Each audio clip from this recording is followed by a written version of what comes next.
የዲጂታል ኢትዮጵያ 2030 እውን መደረግ መጀመሩን የተመለከተ መረጃ ነው። እንግዲህ ከሰሞኑ የወጣው መረጃ እንደሚያሳየው ዲጂታል 2025 ሙሉ ለሙሉ በተሳካ ሁኔታ ተጠናቆ የዲጂታል 2030ን ሀገራችን መተግበር ስለመጀመሯ መረጃዎች ወጥተዋል። እንግዲህ ጠቅላይ ሚኒስትር ዶክተር አብይ አህመድም ይህንን አስመልክተው በእሳት ዳር ወግ ሰፋ ያለ ማብራሪያ ስለ ዲጂታል 2030 ሲሰጡ ነበረ።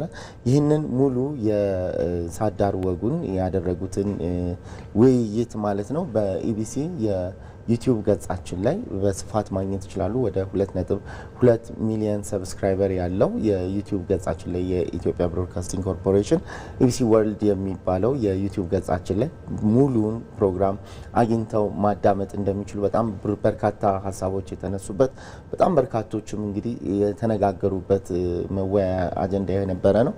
እንግዲህ የዲጂታል ኢትዮጵያ 2030 ሶስት ቁልፍ መሰረታዊ ትልሞችን ይዞ የተነሳ እንደሆነም ሲነገር ነበረ። በስፋት ተደራሽነትን ማስፋት፣ ለዜጎች እኩል እድል መፍጠርና በዜጎችና በተቋማት መካከል ያለውን ደግሞ መተማመንን ማጎልበት እነዚህን ሶስት ትልሞች ለማሳካት የሚሰራ እንደሆነም ነው ሲገለጽ የነበረው። ቅድም የገቡት እንግዳም እንዲሁ እንዳነሱት ይህንን እውን ለማድረግ ደግሞ የቴሌኮምና የማብራት እንዲሁም ሌሎች ተጨማሪ ኢንፍራስትራክቸሮችን ማሟላት ተገቢ እንደሆነም ይገለጻል። በዚሁ ፕሮግራም ላይ እንግዲህ የኢትዮ ቴሌኮም ዋና ስራ አስፈጻሚ ወይዘሪት ፍሬህይወት ተገኝተው ባደረጉት በሰጡት ማብራሪያ የኢትዮጵያ በአሁኑ ሰዓት የሞባይል ደንበኞች ቁጥር 97 ሚሊዮን መድረስ መቻሉን የተመለከተውን መረጃ ሰጥተዋል። እንግዲህ በ2030 ደግሞ ይህ ቁጥር ወደ 128 ሚሊዮን ከፍ ሊል እንደሚችልም ነው እንደዚሁ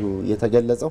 ከዛም በተጨማሪ ከነዚህ የሞባይል ተጠቃሚዎች ከ97 ሚሊዮን ውስጥ ደግሞ 57 ሚሊዮን የሚሆኑት የኢንተርኔት ተጠቃሚዎች እንደሆኑም ነው የተገለጸው። እንግዲህ ኢትዮጵያ በ2025 57 ሚሊዮን የሚሆኑ የኢንተርኔት ተጠቃሚ ኢትዮጵያውያንን ማፍራት ማድረስ ተችሏል የሚለውንም መረጃ እንደዚሁ ሲሰጥ ነበረ። ከዛ በተጨማሪ በሀገራችን ውስጥ ካሉት ከተሞች ወደ 1030 የሚሆኑት የፎርጂ ኢንተርኔት ተጠቃሚዎች ስለመሆናቸውም እንደዚሁ ማብራሪያ ተሰጥቷል። ይህ ቁጥር ደግሞ በቀጣይ 100 ተጨማሪ የ5G ደግሞ ኢንተርኔት ተጠቃሚዎች በ2030 እውን እንደሚሆንም ሲገለጽ ነበር። እንግዲህ የዚህ የዲጂታል 2025 ሙሉ ለሙሉ በስኬት መጠናቀቁን የገለጹት ጠቅላይ ሚኒስትር አብይ አህመድ እንግዲህ በቀጣይ ደግሞ 2030ን ይፋ ሲደረግ ከዚህ በፊት አይችሉም፣ አይደረግም፣ በጣም አምቢሽየስ የሆነ እቅድ ነበር የተያዘው የሚለውን ሙሉ 100% ማለት በሚቻል መልኩ ኢትዮጵያ ለማሳካት መቻሏ በቀጣይ ደግሞ ያሏትን እቅዶች እና ትልሞች እንደምታሳካም እንደዚሁ አመላካች ስለመሆኑም ነው የተነሳው። በአጠቃላይ እንግዲህ በኢትዮጵያ የሚከናወኑ ስራዎች በተለይ በመደመር መንግስት ውስጥ ያሉ ስራዎች በቢሮክራሲ በቀለለ ቢሮክራሲ ታላላቅ ስትራቴጂዎችን እውን ለማድረግ እንደዚሁ የተያዘው ግብ ጋር የተሳሰረ እንደሆነ የ2030 የዲጂታል ኢትዮጵያ ስትራቴጂ ይህንን ያቀፈ እንደሆነም ነው የተገለጸው። እንግዲህ ይህንን በማህበራዊ ትስስር ገጾቻችን ላይ በስፋት ተመልካቾች ሊያገኙ እንደሚችሉ በመግለጽ ወደሚቀጥለው መረጃችን ነው የምናልፈው። የኢትዮጵያ ፌዴራል ፖሊስ ልዩ የኮማንዶ አባላቱን ምርቃት አድርጓል። በትናንትናው ዕለት ምክትል ጠቅላይ ሚኒስትር አቶ ተመስገን ጥሩነህ በተገኙበት በድምቀት በተደረገው የምርቃት ስነ ስርዓት ላይ እንግዲህ በስነ ስርዓቱ ላይ የነበሩ ሁነቶችን ልዩ ኃይሉም እንደዚሁ የተለያዩ ብቃቶቹን የሰለጠናቸውን ትምህርቶች በተግባር ያሳየባቸው ስነ ስርዓቶች ነበሩ። ይሄ በምስልም በፎቶግራፎችም ታግዞ መረጃው ከወጣ በኋላ በጣም በርካቶች በማህበራዊ ትስስር ገጽ ላይ ሲቀባበሉት የነበረ እንደሆነ ለመመልከት ችለናል። እንግዲህ የኢትዮጵያ ፌዴራል ፖሊስ በታሪኩ ለመጀመሪያ ጊዜ በውስጥ አቅሙ እንደዚህ ያለ ልዩ ኃይል አሰልጥኖ ለማስመረቅ መብቃቱም ነው ሲገለጽ የነበረው። ሀገራችን በተለይ በቱሪዝሙ በኮንፈረንስ ቱሪዝም ዘንድ በጣም በርካታ እንግዶችን በየጊዜው እያስተናገደች እየመጣች እንዳለ ይታወቃል። ከፊታችንም በጣም ታላላቅ የሆኑ ዓለም አቀፍ ሁነቶችን እንደምታስተናግድም ይታወቃልና እነዚህን ሁነቶች በሰላማዊ መንገድ ተከናውነው እንዲጠናቀቁ ሰው በሰላም ወጥቶ መግባት እንዲችል የፌዴራል ፖሊስ ሚናው ከፍተኛ እንደሆነ ይታወቃልና ይህንን እውን ለማድረግ እንደሚሰሩም ሲገለጽ ነበረ። የፖሊስ ኃይላችን የኢትዮጵያን ከፍታ የሚመጥን ሆኖ መንግስት እንዲሆን ደግሞ መንግስት አስፈላጊውን የሆነ ድጋፍ እንደሚያደርግም ምክትል ጠቅላይ ሚኒስትር አቶ ተመስገን ጥሩነህ በዚህ የምርቃት ስነ ስርዓት ላይ ባደረጉት ንግግር ሲናገሩ ነበር። በመደመር እሳቤ የሚመራው ፖሊስ ደግሞ ህዝብን አክብሮ በማገልገል መስዋዕትነትንም ለመክፈል ዝግጁ እንደሆነም ጭምር ነበር ሲገለጽ የነበረው።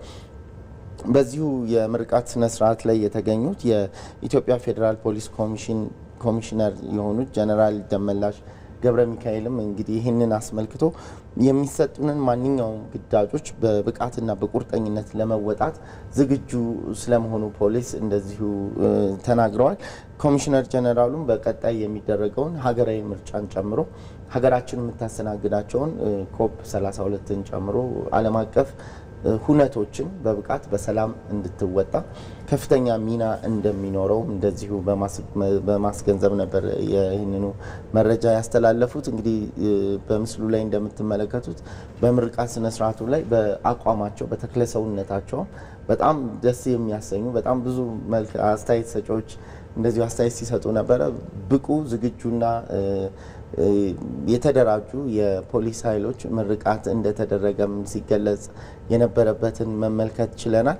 ያሳዩ የነበረው እንቅስቃሴ ስፖርታዊ እንቅስቃሴም የኮማንዶዎቹን ልዩ ብቃት የሚያሳይ እንደነበረም ነው በርካታ አስተያየት ሰጪዎች አስተያየታቸውን ሲገልጹ የነበረው ማለት ነው። ወደ ቀጣዩ መረጃችን ነው የምናልፈው።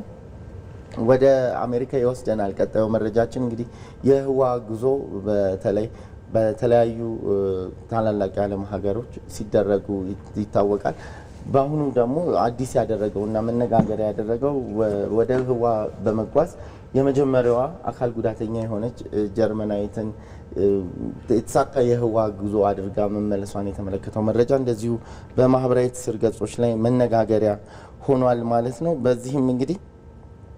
በዚህም ይህች ጀርመናዊት ከ7 ዓመታት በፊት በደረሰባት ብስክሌት በተራራማ አካባቢ ላይ ብስክሌት ስትጋልብ በደረሰባት አደጋ ምክንያት ከወገቧ በታች መንቀሳቀስ እንዳትችል ሆና በተሽከርካሪ ወንበር ለመገልገል ተገዳ ነበረ። በአውሮፓ የስፔስ ሳይንስ ውስጥ የምትሰራ ኢንጂነር እንደሆነች የተነገረው ይህች ግለሰብ እንግዲህ ወደ ህዋ ለመጓዝ የነበራት ህልም በዚህ ምክንያት ተጨናግፎ እንደማይቀር የሚያሳይ አንድ ተስፋም ታገኛለች። በጣም ብዙ መጻጻፎችን ታደርግ እንደነበረና በዚህም እንግዲህ ባደረገችው መጻጻፍ በስፔስ ኤክስ ይሰራ የነበረ አሁን ጡረታ የወጣ ባልደረባ እውን እኔ እንደዚህ ሆኜ ወደ ህዋ መጓዝ እችላለሁ ወይ ስትል ጥያቄ አቅርባ ነበረ። አሁን ያለሽበት የአካላዊ ሁኔታ ወደ ህዋ ለመሄድ የሚያግድሽ አይሆንም ሲል ነበር ምላሽ የሰጣት። እንግዲህ ከዛ በኋላ በተደረጉ ጥረቶች ሙሉ ለሙሉ ወደ ህዋ ለመጓዝ ዝግጁ ሆና ከሌሎች 5 ባልደረቦች ጋር ወደ ህዋ ተጉዛ በሰላም መመለስ መቻሏን የተመለከተው መረጃ ወጥቶ በጣም በርካቶች በማህበራዊ ትስስር ገጽ ላይ መነጋገሪያ አድርገውት ነበር። በጣም ያስደስታል። ከህልምህ እንደማይገታ በደንብ የሚያሳይ ነው። እሷም ደግሞ በሙያዋም እዛ አካባቢ መሆኗ የበለጠ ያገዛት ይመስለኛል። ህልሟንም በዛ መንገድ ለማሳካት ጥሩ መንገድ ሆኗታል። በትክክል አካል ጉዳተኝነት ከምንም እንደማያግድ የምናይበት ነው። በተለያየ ጊዜ እናንተም እዚህ የምታመጧቸው አንዳንድ መረጃዎች እንደሚያሳዩን ከሆነ ፍላጎት ከልብ የመነጨ ፍላጎት ካለ ምንም ነገር ማድረግ እንደሚቻል የሚያሳይ ነው። ይሄ ደግሞ ዋነኛ ምሳሌ መሆን የሚችል ይመስለኛል። በትክክል አካል ጉዳተኝነት ማንኛውም ሰው ላይ በየትኛውም ሰዓት ሊከሰት የሚችል ነው። እሷም ሙሉ አካል የነበራት በጣም አክቲቭ የሆነች ኢንጂነር ነበረች። ነገር ግን ይህ ጉዳት ከተከሰተ በኋላ በዓለም ላይ ያለው ሁኔታ በተለይ ለአካል ጉዳተኞች በጣም ብዙ ያልተመቹ ነገሮች እንዳሉ ማስተዋል መቻሏን እንደዚሁ ገልጻለች። ዓለምም ለአካል ጉዳተኞች የበለጠ ትኩረት እንዲሰጥ ግን ደግሞ ትኩረቱ ከተገኘ ምንም ማድረግ የሚሳናቸው እንደማይሆንም ጭምር መልእክት የተላለፈበት ነበረ። ለዛሬ ዶት ስትሪም ያስኳቸው መረጃዎች ይህን ይመስላሉ። እናመሰግናለን።